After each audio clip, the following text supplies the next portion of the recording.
दुख हुआ कि वो लीडर जिसने 50 साल कांग्रेस को दिए, वो कांग्रेस ने भी उनको बहुत कुछ दिया, आज पार्टी छोड़ के चले गए।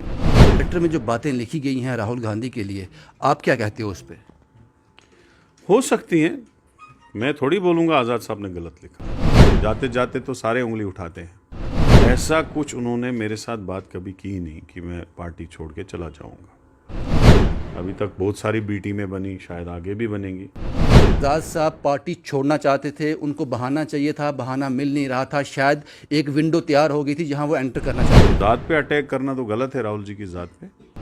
लेकिन आप जो है बड़ा सॉफ्ट कॉर्नर ले रहे हैं, तो आप में और गुलाम अहमद मीर साहब की विचारधारा में कोई डिफरेंस है? आप भी मेरे साथ आ जाओ, because I was very close to him. उसको अपना डिसीजन दोबारा सोचना चाहे और अपने डिसीजन पे दोबारा गौर करना चाहे, बिकॉज कांग्रेस पार्टी ने उसको बहुत कुछ दिया है। मुझे लगता है उनने जल्दबाज की, हमारे साथ कोई मशवरा नहीं किया। उसके लाइन ऑफ एक्शन से पता चलेगा कि पार्टी दोबारा भी जिंदा हो सकती है, क्योंकि लोगों को सब कुछ पता है ये इशारा कहाँ से है और ये पार्टी किसके इशारे पे बन रही है। आप सब लोग जानते हैं कि कांग्रेस को एक और बड़ा झटका, गुलाम नबी आज़ाद एक बड़ा नाम, उन्होंने कांग्रेस पार्टी की प्राइम मेंबरशिप से आज रिज़ाइन कर दिया। मेरे साथ इसी मौजू पे बात करने के लिए हैं स्टेट प्रेसिडेंट कांग्रेस वकार रसूल वानी साहब। वानी साहब, जाहिर सी बात है एक बड़ा झटका है कांग्रेस को, एक बड़ा नाम था गुलाम नबी आज़ाद साहब, पार्टी छोड़ दी उन्होंने, क्या पहली प्रतिक्रिया आपकी रहेगी इस पर? देखिए, शौक तो लगा हमें, बिकॉज मैं 2-3 दिन पहले ही उनसे मिला था, 1-2 घंटे की मुलाकात हुई और मेरा नाम भी उन्होंने ही प्रपोज़ किया था पीसीसी प्रेसिडेंट के लिए। 4 नाम उन्होंने किए थे, उसमें मेरा नाम भी था। ऐसा कुछ उन्होंने मेरे साथ बात कभी की नहीं कि मैं पार्टी छोड़ के चला जाऊंगा।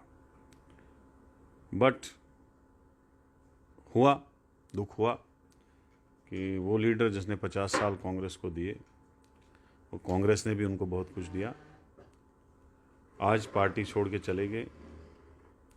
क्योंकि दूसरी दुख इस चीज़ का है कि आज सोनिया गांधी जो है वो अपनी मेडिकल चेकअप के लिए यूएस चली गई थी। तो अच्छा रहता अगर उनके सामने हुआ होता, तो कम से कम वो उनको बैठ के उनकी ग्रीवेंसेस सुनती। तो आज़ाद साहब को उनकी एब्सेंस में नहीं करना चाहिए था। हुआ तो we stand with party. Congress party एक पुरानी पार्टी है, 140 साल पुरानी पार्टी है, और my family is with Congress party from last 50-60 year. My uncle was legislature, my father was legislature. I am from 40-24 साल से खुद हूँ। मैंने 3 इलेक्शन जीते हैं, जिसमें चेयरमैन का एक और 2 एमएलए के जीते हैं। हम कांग्रेस पार्टी के साथ हैं। इंशाल्लाह आगे आने वाले वक्त में कांग्रेस को मजबूत करने की कोशिश करेंगे। कांग्रेस की आइडियोलॉजी है, जो सेकुलरिज्म आइडियोलॉजी है, वो घर घर पहुँचाएंगे। बिकॉज स्टेट में जो है बी टीम का बड़ा शोषा चल रहा है। अभी तक बहुत सारी बी टीमें बनी, शायद आगे भी बनेंगी। तो हम चाहेंगे कि लोगों को ये बताएं कि कांग्रेस ही वो पार्टी है जो कभी बीजेपी और कम्युनल पार्टीज़ के साथ जा नहीं सकती है। लेकिन वकार साहब, यहाँ सवाल ये है कि आज़ाद साहब ने रिज़ाइन तो किया, लेकिन जो लेटर में जो बातें लिखी गई हैं राहुल गांधी के लिए, आप क्या कहते हो उस पर? हो सकती हैं, मैं थोड़ी बोलूँगा आज़ाद साहब ने गलत लिखा। हो सकती हैं कि उसकी कुछ ग्रीवेंसेस हो। अब आज़ाद उंगली देखो, जाते जाते तो सारे उंगली उठाते हैं। हो सकते हैं उसकी कुछ ग्रीवेंसेस हो राहुल गांधी के साथ, लेकिन वो ग्रीवेंसेस बैठ के सेटल हो सकती थी सोनिया गांधी जी के पास। तो वो उसके लिए मैं ज़्यादा कुछ नहीं कहूँगा। उन्होंने लिखा है तो नेचुरली ऐसी बातें हो सकती है। अब ज़ात पे अटैक करना तो गलत है, राहुल जी की ज़ात पे। लेकिन अगर कुछ ग्रीवेंसेस उसकी थी कि राहुल जी के साथ उसकी बनती नहीं थी या कोई और मसला था, तो वो सारी चीज़ें, क्योंकि 50 साल वो रहे, तो 50 साल में बहुत उतार चढ़ाव आए, बहुत ग्रीवेंसेस बनती भी थी, ख़त्म भी होती थी। तो आज की ग्रीवेंसेस भी ख़त्म हो सकती थी। वकार साहब, हमने इसी मौजू पे बात की गुलाम अहमद मीर साहब से, जो फॉर्मर प्रेसिडेंट थे कांग्रेस के जम्मू कश्मीर में।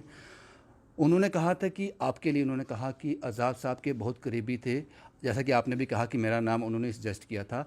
उनके आदमी को प्रेसिडेंट भी बना दिया, उनको खुश भी कर दिया, कोई भी नाराज़गी नहीं थी। सिर्फ आज़ाद साहब पार्टी छोड़ना चाहते थे, उनको बहाना चाहिए था, बहाना मिल नहीं रहा था, शायद एक विंडो तैयार हो गई थी जहां वो एंटर करना चाहते थे। तो ये इल्ज़ाम इसलिए लगे हैं।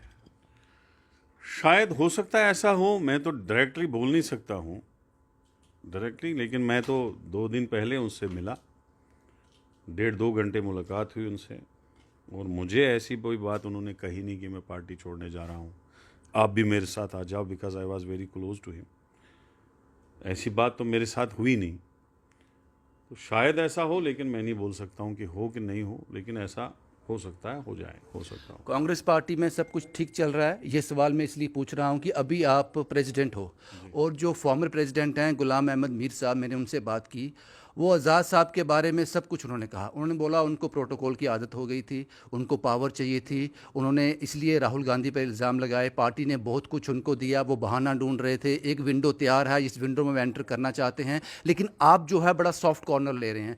तो आप में और गुलाम अहमद मीर साहब की विचारधारा में कोई डिफरेंस है? विचारधारा में कुछ नहीं है। मैं कांग्रेसमैन, मैं कांग्रेस में हूँ, लेकिन हम आज़ाद साहब की रिस्पेक्ट करते थे, जाति पार्टी के हिसाब से नहीं। मैं जाति आज भी रिस्पेक्ट करता हूँ। उसको अपना डिसीजन दोबारा सोचना चाहिए और अपने डिसीजन पे दोबारा गौर करना चाहिए, बिकॉज कांग्रेस पार्टी ने उसको बहुत कुछ दिया है। कांग्रेस पार्टी ने बहुत कुछ दिया है, उसे बहुत इज्जत दी है, उसको उस इज्जत का वापस दे के वो कांग्रेस में ही रहना चाहता, कांग्रेस पार्टी से नहीं जाना चाहता इस उम्र के लास्ट के टाइम में। जल्दबाजी हो गई? मुझे लगता है उनने जल्दबाज की, हमारे साथ कोई मशवरा नहीं किया उन्होंने। एक आखिरी सवाल सर, आपको लगता है कि गुलाम नबी आज़ाद साहब के जाने से पार्टी को नुकसान हुआ है, झटका लगा है? नहीं, नुकसान तो हुआ है, लेकिन आने वाले वक्त में उसके लाइन ऑफ एक्शन से पता चलेगा कि पार्टी दोबारा भी जिंदा हो सकती है, क्योंकि लोगों को सब कुछ पता है ये इशारा कहाँ से है और ये पार्टी किसके इशारे पे बन रही है। Thank you very much. शुक्रिया वकार साहब, हमसे बात करने के लिए। शुभम कुमार के साथ Ravindra Singh, the state sentinel के लिए।